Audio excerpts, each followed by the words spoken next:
បច្ចុប្បន្ននេះមនុស្សភាគច្រើនបានបន្ថោកបន្ទាបនៅអក្សរសាស្ត្រខ្លួនឯងហើយក៏មិនបានដឹងថាខ្លួនកំពុងតែបំផ្លាញនិងជន់ពន្លិចនៅអក្សរសាស្ត្ររបស់ខ្លួនឯងនោះទេពីព្រោះមនុស្សសពថ្ងៃគិតថាសរសេរអក្សរឡាតាំងឬក៏សរសេរអក្សរកាត់មានភាពងាយស្រួលនៅក្នុងការសរសេររបស់ពួកគាត់ហើយមានអ្នកខ្លះទៀតសរសេរតាមដែលខ្លួនប្រកបយកតែម្ដងមិនខ្វល់ត្រូវឬខុសអ្នកខ្លះទៀតមានការខ្ជិលសរសេរអក្សរសាស្ត្រជាតិឯងហើយក៏បានបណ្តែបណ្ដោយខ្លួនមិនយកចិត្តទុកដាក់សរសេរអក្សរជាតិសាសន៍ខ្លួននោះទេសូម្បីតែពាក្យមួយដ៏ងាយស្រួលសរសេរជាទីបំផុតក៏សរសេរមិនអោយត្រឹមត្រូវនោះដែរ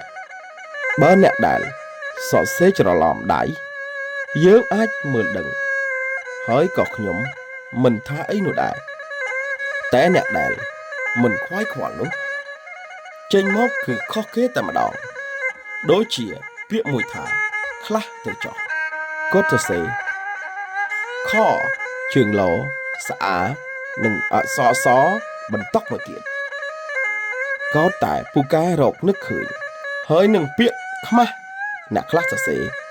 ខជើងម៉ស្អាអក្សរសបន្តមកទៀតខ្មាស់ពាក្យមួយនេះក៏បានសរសេរ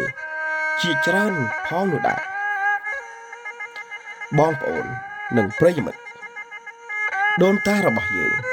ពួកគាត់ខិតខំប្រឹងប្រែងបកប្រែភាសាសំស្ក្រឹតកែច្នៃហើយកែលម្អទម្រាំអក្សរខ្មែរយើងបានប៉ុណ្ណឹងមិនមែនជាការធម្មតានោះទេ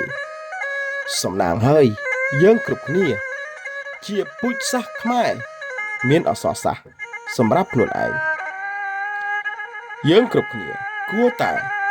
មានមោទនភាពយើងជាកូនខ្មែរជំនាន់ក្រោយត្រូវខំថែរក្សានិងសរសេរអក្សរសាស្ត្រជាតិខ្លួនឯងឲ្យបានត្រឹមត្រូវហើយច្បាស់លាស់កុំមើលរំលងហើយកុំប្រមាថនិងកុំលេងសើចជាមួយអក្សរសាស្ត្រជាតិខ្លួនឲ្យសោះបើមិនដូច្នោះទេមិនយូរមិនឆាប់ទេអក្សរសាស្ត្រជាតិខ្លួនឯងនឹងក្លាយជាអក្សរឡាតាំងដែលមិនមែនជាឬក៏នៅក្នុងក្របខ័ណ្ឌទៀតនោះទេពិតជាមិនខានឲ្យតែលោកអ្នកនិងបងប្អូនមួយចំនួនធំមិនយកចិត្តទុកដាក់ហើយមិនខ្វាយខ្វល់នោះ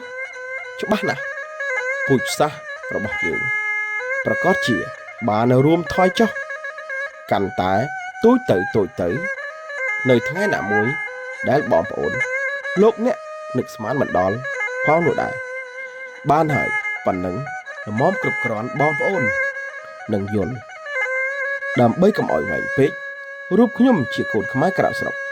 សូមគោរពលាបងប្អូនទាំងពីចម្ងាយហើយសូម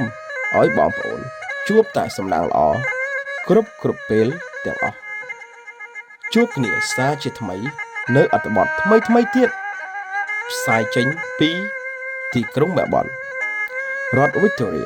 ប្រទេសអូស្ត្រាលីសាយ័ន្តសួស្តី